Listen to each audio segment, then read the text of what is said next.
As Daryl and Lauren continue their journey with Aslan via boat, audiences learn more about how Daryl arrived in France through a series of flashbacks. Turns out Daryl ran out of gas for his motorcycle, attempting to return home on foot. It's not long before a vehicle finds him, offering a way for him to get fuel for his motorcycle.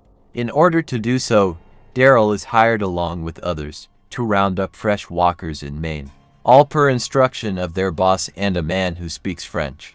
Considering Daryl has many years of experience, he's able to round up a multitude of walkers, drawing the attention of a young man. The young man is trying to find a way back to his girlfriend and her father but is struggling. Daryl, prone to working alone and focused on getting back home, isn't keen on helping him. Over time, he grows fond of the young man, even teaching him how to properly cut wood with an axe. Noticing a working radio, Daryl attempts to contact home. When there is no response, he's about to leave when suddenly, a voice replies. It's Carol, and she keeps the conversation to a minimum, answering Daryl's questions without issue.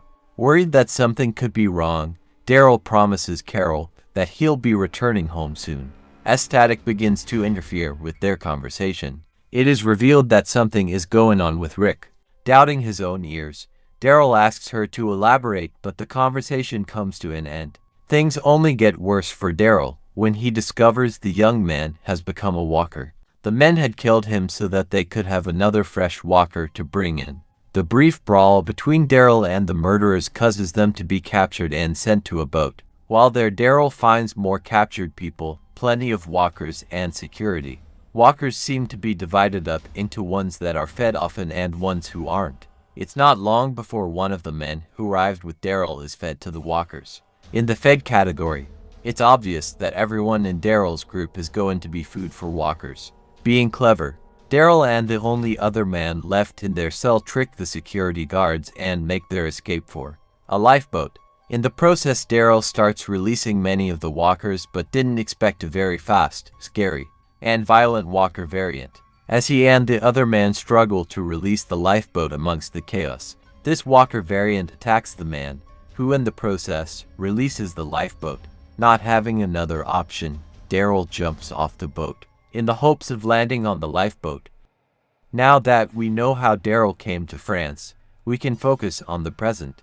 As the trio arrive to a safe place to stay for the night, Lauren wants to get to know Daryl better. In the process, Daryl talks about his friends back home, mentioning Judith, RJ, Connie, Ezekiel, and Carol.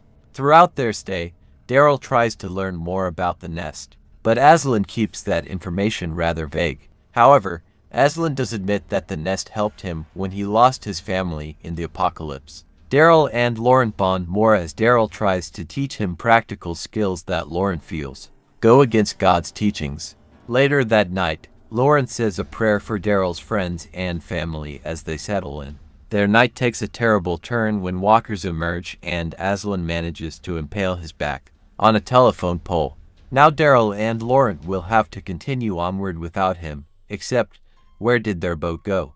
Daryl realizes almost immediately that Lauren cut the rope, releasing the boat. After brutally scolding him, bringing about the rage of The Walking Dead Season 1 Daryl, Lauren confesses that he doesn't want Daryl to leave him.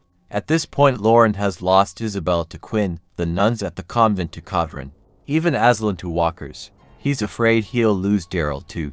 Daryl quickly apologizes and the two continue onward. Meanwhile, Isabel wakes up in a beautiful mansion, obviously Quinn's home. Immediately frazzled upon hearing she was given medicine to help her sleep, it doesn't take long for Quinn to arrive to check on her.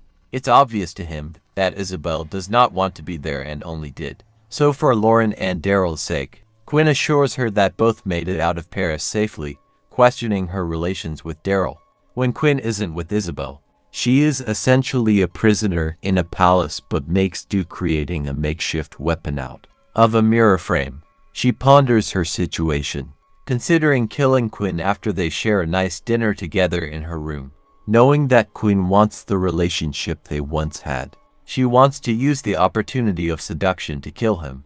That is until she becomes conflicted over whether Quinn is a changed man or not. There is some obvious fear and caution on Isabel's part when it comes to Quinn. She decidedly doesn't kill him, and Quinn accepts that she isn't ready to start over with him just yet. We quickly learn that Isabel's presence, however, ends up costing Quinn. Isabel returns to her dark suicidal thoughts when her breakfast arrives the next day.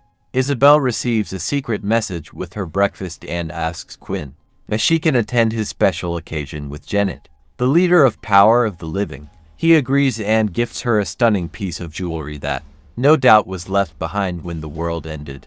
They arrive to find many citizens celebrating, amongst them Sylvie and Emile hiding in plain sight.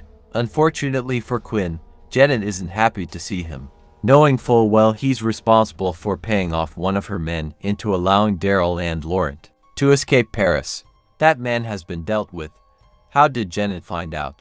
Why, Anna of course ratted him out, tired of being ignored and obviously jealous of Isabel. While there, Isabel spots Daryl in a cell as well. We learned that after Daryl apologizes to Laurent, they hear a vehicle coming. Laurent drops some of his belongings as he hides with Daryl. The men stop, find Laurent's items and begin searching the area. Daryl orders Laurent to remain hidden, no matter what. Like any kid of the apocalypse, Laurent doesn't listen and comes out when he fears the men were going to kill Daryl. The two are brought back to Janet, where Isabel later reunites with him. Knowing an opportunity when she sees one, Janet rather keeps Laurent alive, in order to use him for her cause. Although Laurent doesn't want to, Isabel instructs that he has to. The episode decidedly wraps up in a stunning cliffhanger. As Janet speaks before a large audience, Daryl is removed from his cell and brought into the room. Below Janet is an arena where the audience is ready for quite a show, which includes Caudron, Isabel and Laurent. Given only a medieval axe as a weapon, Darlie awaits a chained walker. After it is injected with the same serum we've seen used previously on this show, the walker becomes superpowered. The once snarling, hungry walker is now stronger, more vicious and unstoppable. Daryl takes his axe ready to fight just as the walker breaks free, charging at our hero. End of episode 5. Folks, can I have your attention, please?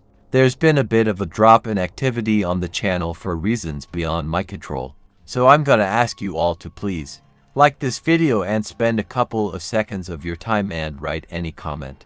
At least a couple of words. Your activity will help my videos to be recommended more often, and I will be motivated to make more videos for you than usual.